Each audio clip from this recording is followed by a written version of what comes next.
¿Puede un algoritmo salvar tu vida? ¿Qué tan confiable es un diagnóstico hecho por una máquina? ¿Estamos perdiendo la empatía en la atención médica? Descubre cómo la inteligencia artificial está transformando la salud en Technosapiens. Escucha ahora.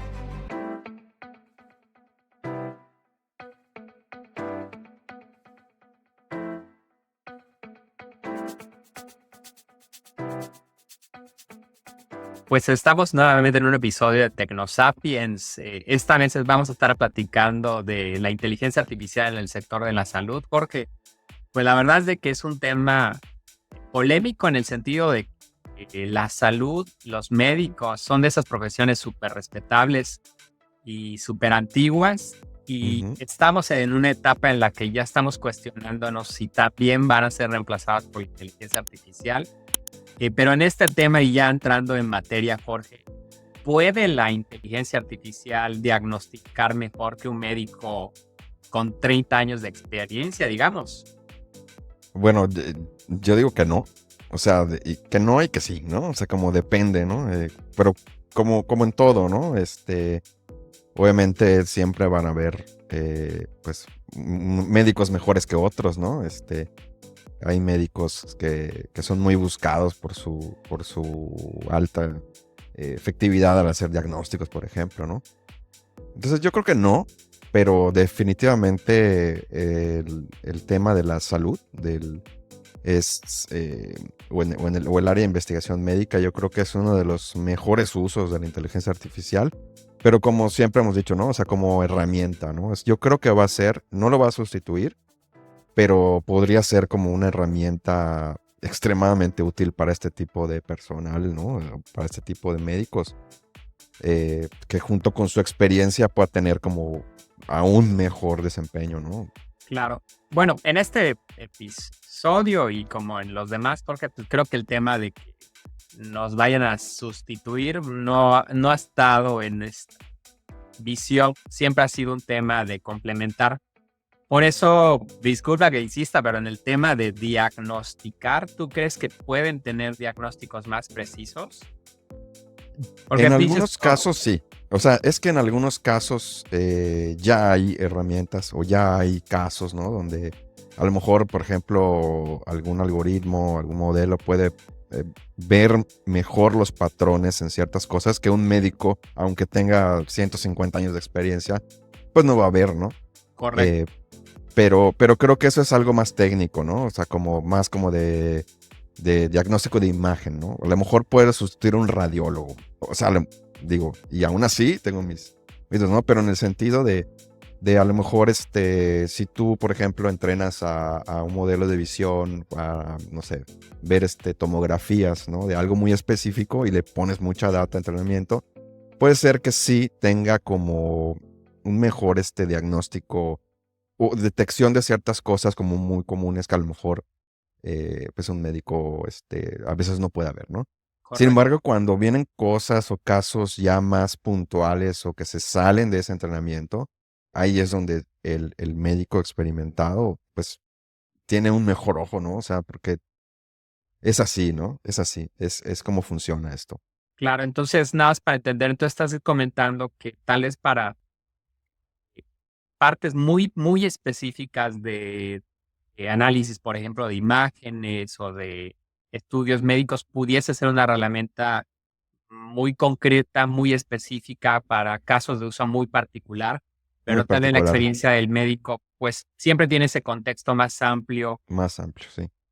que algo muy, muy particular, por ejemplo, una imagen o, o un análisis de sangre o otras cosas, ¿no? Sí, sí, tal, ¿Correcto? tal vez, exactamente, tal vez, digo, y hablando tal vez de modelos muy, que están como muy encajonados, ¿no? Como por ejemplo una de tomografías, pues sí, eh, tal vez ya en soluciones que tomen en cuenta muchos otros, datos, ¿no?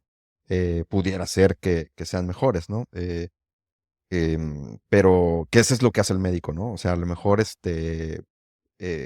no solamente conoce sobre temas de tomografía, por ejemplo, sino a lo mejor si hay algo que le llame la atención, como, no sé, diagnóstico eh, o sea, de otras, del historial clínico del paciente, ¿no? Y puede decir, o sea, aquí se ve esto o no se ve esto, pero hay que tomar en cuenta, pues no sé, los niveles de glucosa que veo que está teniendo en otros análisis, o sea, el cruce de información de una manera más amplia, ¿no?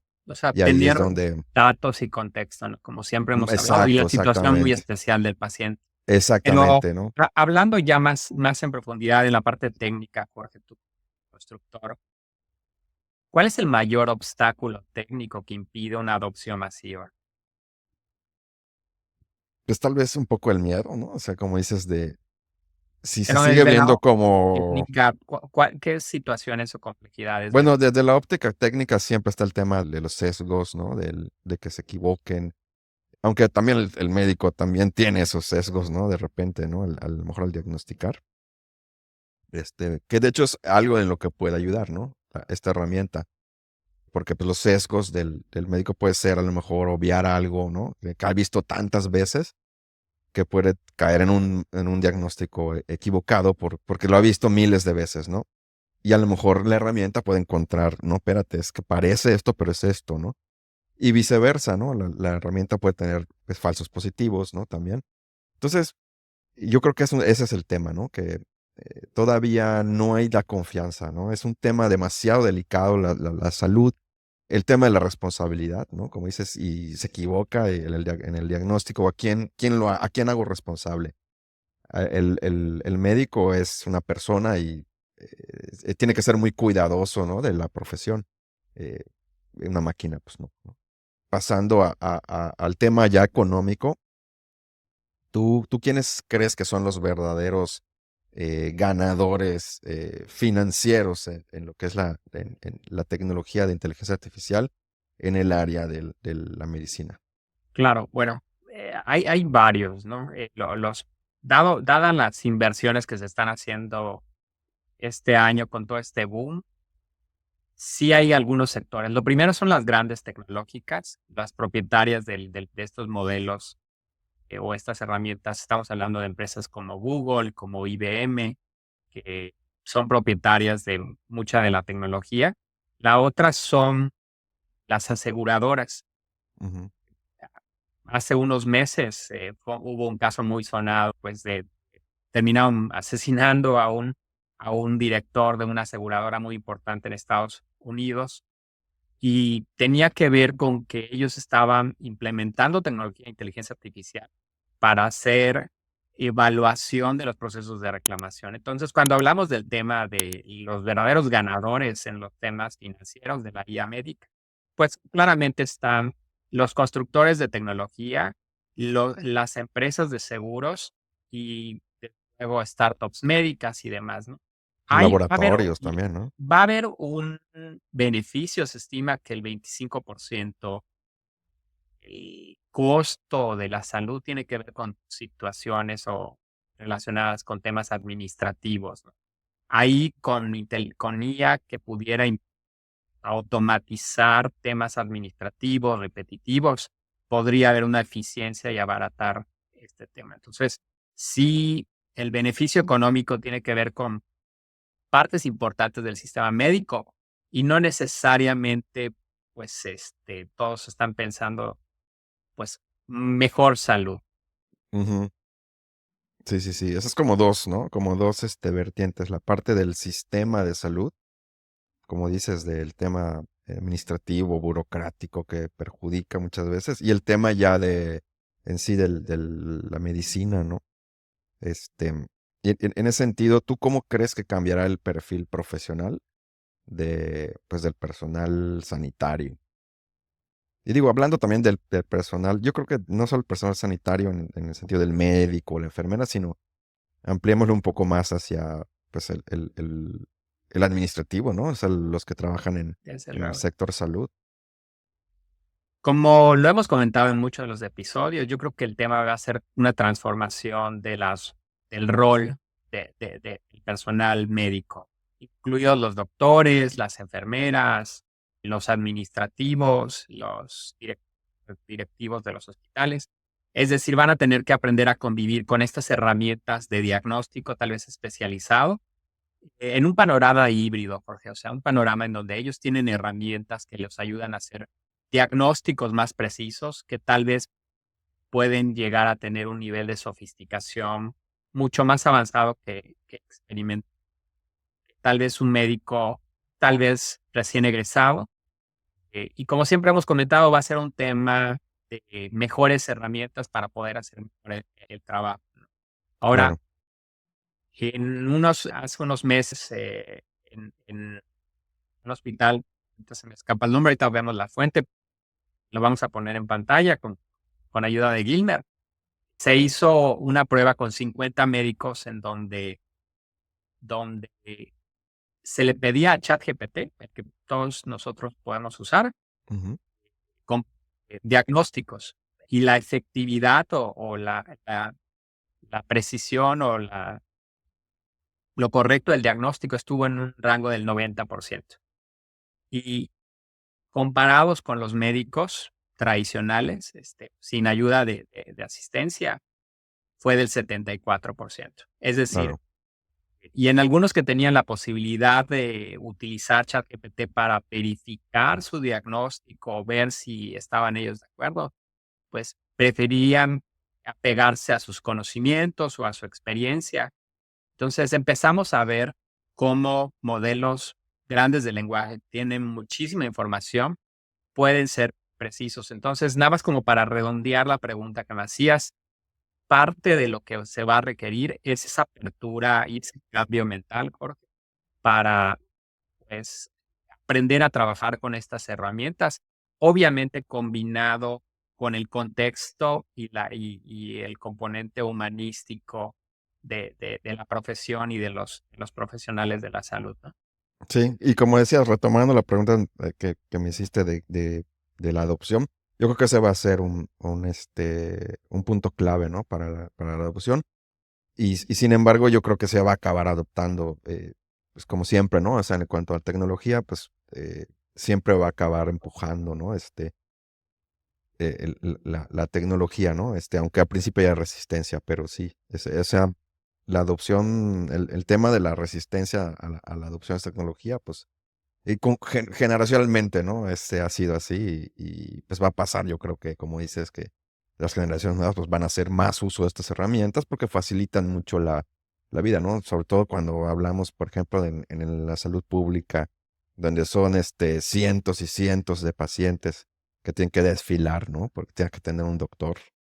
Que además yo creo que eso acaba sesgando el mismo diagnóstico del doctor humano, ¿no? Cuando tienes que atender demasiados pacientes, mentalmente yo creo que pues, debe ser cansadísimo, no sé cómo lo ves, pero... Y acaba afectando el rendimiento, ¿no? O sea, el juicio tal vez incluso, aunque sea muy bueno, ¿no? Porque el humano se cansa, ¿no? La máquina no. Esa es la cuestión, ¿no? Entonces yo creo que se va a acabar, sí adoptando como una herramienta, y van a haber casos pues muy rutinarios donde va a ser muy útil porque pues en vez de ocupar a alguien para detectar cosas súper comunes, ¿no? Pues la máquina lo va a hacer. Y el especialista pues va a poder dedicarse más a casos más difíciles tal vez, ¿no? Ahora no sé si tú tengas algún caso de éxito o algo así. Yo traigo dos. Bueno, quisiera hablar de dos, de dos ejemplos, ¿no? Porque creo que lo escuchamos mucho en internet y en las redes, pero tal vez la gente no conoce mucho casos específicos y reales, ¿no? El primero que platico es uno muy interesante que es uno del un instituto que se llama el Alan Turing Institute, que hizo en conjunto con la Universidad de Cambridge, que precisamente ellos desarrollan hasta un modelo con Transformers, con tecnología de Transformers, o sea, no usando un modelo de lenguaje, pero sí usando los Transformers para hacer como diagnósticos y detecciones tempranas de cáncer, ¿no? Pero ellos, lo que está muy interesante, y le voy a pedir a Gil que ahí ponga el link en la descripción hay un video ahí que lo explica cómo lo hacen y todo.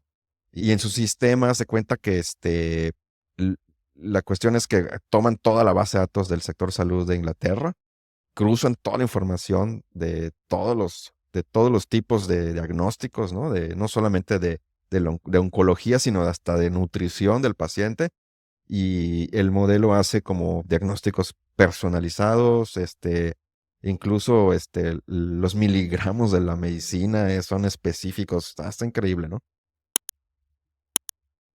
Sí, sí, la verdad es de que hay casos, por ejemplo, como decías al inicio, de análisis, eh, por ejemplo, de detección de tumores, detección de problemas renales, porque parte importante de este tema es el entrenamiento con cientos o miles o millones de casos, eh, para que el modelo se vuelva muy bueno, igual, de glaucomas, en fin, ese tipo de tecnologías. Por ejemplo, Google es pionero en algunos de estos tipos de detección Ujú. que, eh, vemos cada vez mejor. Igual todo el tema de radiología aumentada, sistemas que identifican anomalías sutiles con precisiones superiores a los radiólogos, Sí, pero siguen siendo cuestiones. Yo lo veo mucho de asistencia, Jorge. Es una herramienta claro, para hacer diagnósticos más asistentes, donde el médico tiene que tener ese contexto holístico de la situación, claro, otros claro. parámetros que Que están además es lo correcto, ¿no crees? implicados, Es lo y el sentido correcto. humano, ¿no? Sí, sí. O sea, yo creo que eso no lo debemos de perder. Aunque lleguemos a un punto donde la herramienta puede hacer más, ¿no? O sea, autónomo y pues a lo mejor puede ser una cirugía de corazón abierto de manera autónoma con manos o algo así. No creo que debamos cruzar esa línea por ética, ¿no? O sea, siempre tiene que haber un responsable, que sea una persona, eh, no solamente por el tema de que puede hacer mejor o no que la máquina, sino porque tiene que ser un humano, ¿no? Es algo ya de vida o muerte incluso, ¿no? Entonces yo creo que eso es lo correcto. Aunque la tecnología pudiera llegar a un punto donde pudiera hacer cosas más allá que el humano, ¿no? No sé, cómo lo ves tú? Yo eso opino. Sí, creo que el componente, por ejemplo, humano, debe estar igual muy enfocado a la empatía y a la comprensión del paciente, adicionalmente de lo que me comentas del juicio ético y contextual, ¿no?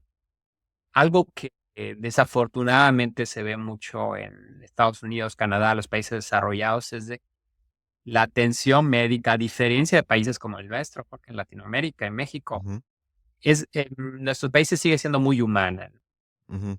Yo tengo la fortuna de tener un hermano médico y muchas veces me ha dicho que hay pacientes que van a platicarle sus problemas, ¿no? Y todavía el médico mexicano, latinoamericano, se toma el tiempo de escuchar y demás.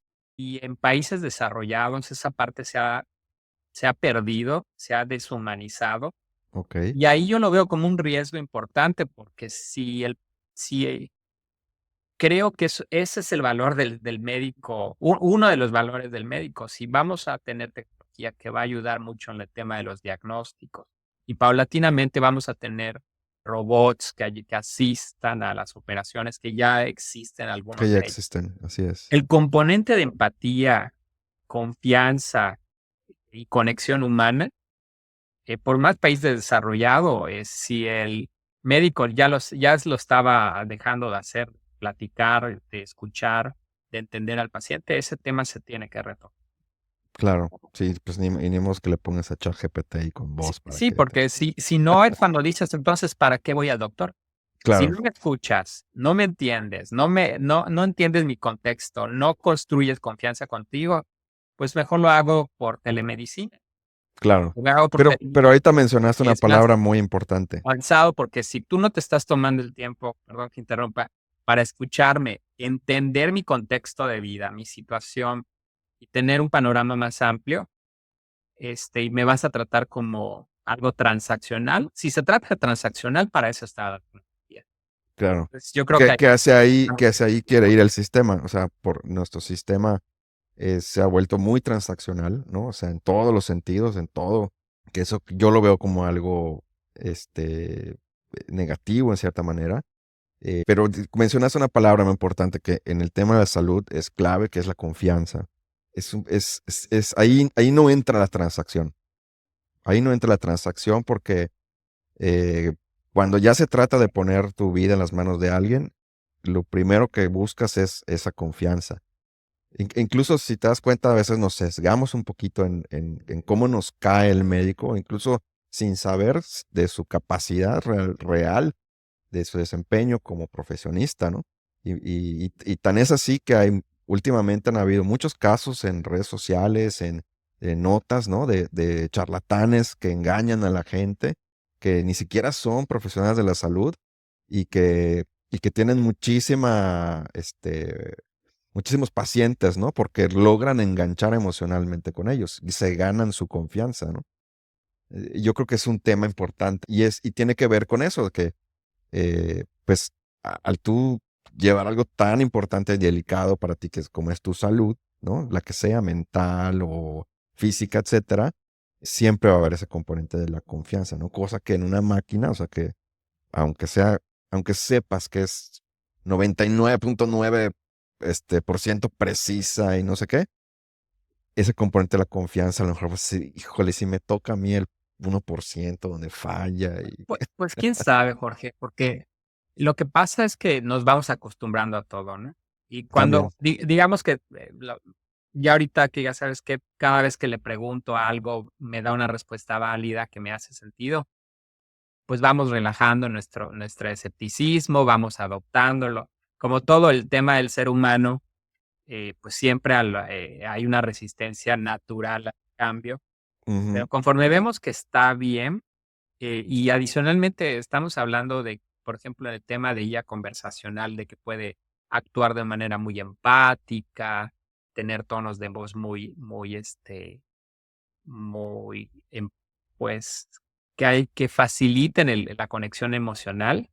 Yo creo que paulatinamente vamos a confiar, ¿no? Sobre todo cuando en general veamos pues, que los diagnósticos son buenos, que nos sentimos posiblemente hasta más escuchados ujú. que cuando vas al doctor que Exacto. está con la prisa. Y que te digo que yo reconozco que los doctores en México, eh, hacen mucho con poco y adicionalmente mantienen ese carácter humano de la medicina, que en otros países la verdad es que sí ha perdido, Se ha ¿no? perdido Eso. y se seguirá perdiendo, ¿no? De hecho, pues como dices, tal vez lo que pasa es que en países desarrollados, pues se mecaniza aún más, se instrumentaliza aún más y se adopte mejor este tema de la IA en atención a pacientes y demás, y a lo mejor en estos países como los nuestros, como Latinoamérica, pues sea tarde más, aunque sea en adoptarse así de esa manera, ¿no? Porque aún tenemos ese tema, ¿no? No sé si es cultural o lo que sea, pero digamos puede ser, ¿no? Y la otra cosa que quería comentar del otro ejemplo, ¿no? Que antes que se me olvide, ese que no quiero dejar de mencionar en el episodio es de DeepMind, con AlphaFold. ¿Por qué? Porque tiene que ver mucho con avances en la medicina, pero en el campo ya de medicamentos, ¿no? De desarrollo de medicamentos, de tecnología médica, pero desde el punto de vista de las drogas, digamos, de los medicamentos, pues, ¿no? Con el tema del plegamiento de proteínas, que en resumidas cuentas resulta en tecnología para desarrollar nuevos medicamentos, ¿no? Y eso es algo que se me hizo increíble. De hecho, ganaron el premio Nobel en el año pasado, en 2024, de tanto Demis Hassabis como John Jumper de DeepMind. Ganaron el premio Nobel de Química por AlphaFold, ¿no? Que empezó en 2018 entrando a este concurso de CASP 13, ¿no? Compitiendo, ¿no? Para ver qué tecnología o qué modelo hacía esta predicción del plegamiento de proteínas, y ellos van avanzando, ¿no? Hasta llegar en 2024 con su versión 3 de AlphaFold, que ya supera por mucho a cualquier otra técnica, a cualquier otro laboratorio, ¿no? Con una precisión, no me acuerdo cuánto, pero es arriba del 90, creo. Está impresionante, ¿no? Entonces es una aplicación igual ahí muy puntual de cómo la inteligencia artificial sí nos puede ayudar, sí nos puede ayudar a avanzar en el tema de medicina, Fer. No, creo que el tema que mencionas de la investigación científica y de los descubrimientos médicos da para un episodio completo, Jorge, que seguramente lo tendremos. Sin embargo, creo que estamos todavía empezando a ver las aplicaciones. Tendremos que acostumbrarnos a trabajar con estas herramientas en todos los ámbitos. Y creo que, salvo tu mejor reflexión, Jorge, que tiene que haber un equilibrio entre médico, máquina, algoritmo Ujú. para hacer el trabajo de salud. Es decir, aprovechar las herramientas y los avances que existen para tener diagnósticos más precisos, detecciones más tempranas, o en los casos de investigación como los que comentas, Jorge, desarrollar nuevos fármacos más inocuos, sin Claro, efectos secundarios, en fin, sin cosas efectos que secundarios. Sí, previamente con técnicas anteriores tal vez era muy complicado y ahorita se están abriendo nuevas posibilidades. Pero ¿por qué no? Pues vamos cerrando y no sé cuál sería tu conclusión, mi pues, conclusión, pues es, de este tema de la IA para uso médico.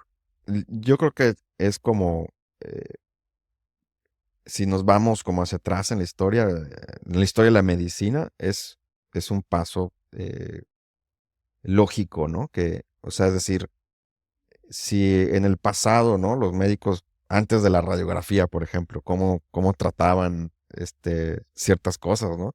Y luego viene esta tecnología y les da más información y para hacer mejor el trabajo, ¿no? Yo creo que es lo mismo, que en ese sentido les va a dar muchas más herramientas a los médicos para tener como más información sobre el paciente, sobre su contexto, ¿no? Médico, para que el médico pueda tomar decisiones mejor informadas, ¿no? Y tener también, por otro lado, como bien dices, mejores fármacos, mejores herramientas o armas para atacar ciertas enfermedades, incluso erradicarlas, como no erradicar el cáncer, el VIH, no lo sé, ¿no? Creo que por ahí es una labor de investigación y muy noble, o sea que creo que es una de las mejores cosas que nos podía dejar la IA. Esa es mi conclusión. Sí, creo que da para mucho. Estamos todavía muy tempranos en, en todos estos campos de investigación y de aplicación. Y pues bueno, creo que seguramente vamos a volver a tocar este tema.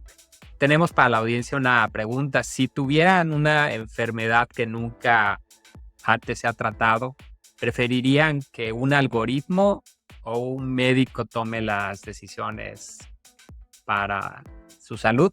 Déjenos sus comentarios. Aquí, ¿en quién confía más? ¿En un algoritmo entrenado con miles y miles y millones de datos o a su doctor de cabecera? Déjenos en sus comentarios y bueno, despedirnos, no sin antes agradecerle a Eli Collie y a Gilmer Santana en la producción. Y pues, no sé, Jorge, Ah, agradecerte como siempre.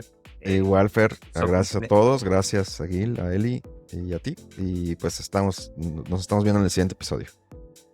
hasta luego. Hasta luego. Hola amigos de TecnoSapiens, si te ha gustado este episodio, por favor suscríbete y síguenos en YouTube, Spotify o en cualquiera de tus plataformas de podcast favoritas. Cada semana te vamos a traer muchas novedades de IA que están cambiando el mundo de los negocios, así que únete a esta comunidad de entusiastas de la IA y no te pierdas nuestros siguientes episodios.